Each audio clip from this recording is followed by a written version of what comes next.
मेरा मतलब है कि जब भी कोई व्यक्ति हमारे घर में आता है या हमारे ऑफिस में आता है या हमारे व्यापारिक संस्थान में आता है, हम उसे जो है पानी परोस करके गिलास में देते हैं।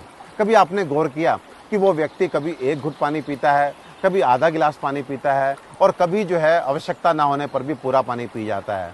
आपको जान के हैरानी होगी कि एक घुट पानी आदमी पीकर छोड़ देता है तो केवल बचे हुए पानी की बर्बादी नहीं है, उस पानी को शुद्ध करने में हमारे जो आरओ है उसने कितना पानी बर्बाद किया है। बाकी वो गिलास उठ करके वापस से सिंक में जाता है और फिर से उसकी धुलाई में कितना पानी खर्च होता है।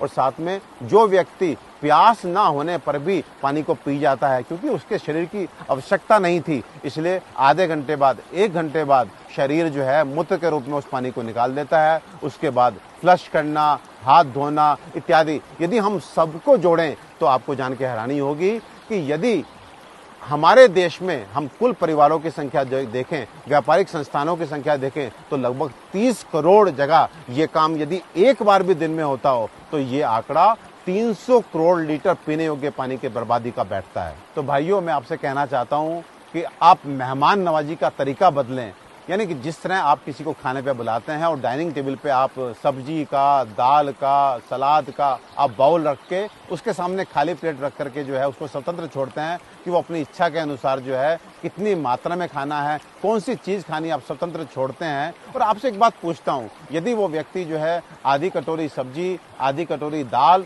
और थोड़ी सी रोटी अपनी प्लेट में छोड़ करके उड़ जाता है तो आपको कितना बुरा लगता है, केवल इसलिए कि थोड़ी मेहनत आपकी लगी है, थोड़ा पैसा आपका लगा है। लेकिन पानी को लेकर के लिए मैं आपको ध्यान दिलाना चाहता हूँ, जब कोई व्यक्ति एक घुट पानी पी करके बाकी पानी को छोड़ करके टेबल से उड़ जाता है तो ना उसको बुरा लगता है ना आपको बुरा लगता है। मुझे लगता है कहीं ना कहीं हम पानी के लिए पे नहीं कर रहे हैं, आज हम पानी के लिए तरस नहीं रहे हैं, तो इसलिए पानी की बर्बादी हमें दुख नहीं दे रही है। लेकिन सचेत करना चाहता हूं कि वो दिन दूर नहीं जब बूंद बूंद पानी के लिए हम लोग तरसेंगे। तो अतिथि सत्कार यानी कि मेहमान नवाजी का तरीका बदलें, पानी की बंद बोतल और साथ में गिलास अतिथि के सामने रखें और उसको अपनी इच्छा अनुसार पानी की आवश्यकता है कि नहीं आवश्यकता है, कितनी आवश्यकता है, उसके लिए स्वतंत्र छोड़ें।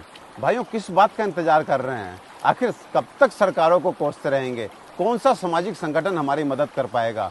इस स्थिति को हमने ही पैदा किया है और हमारे खुद के प्रयास ही हमें इस संकट से बाहर लेकर के आएंगे। अब तो सुधरो, अपनी जिम्मेदारी को समझो, ऐसा ना हो कि आने वाली पीढ़ियां पानी के अभाव में हमें कोसते हुए खत्म हो जाएं।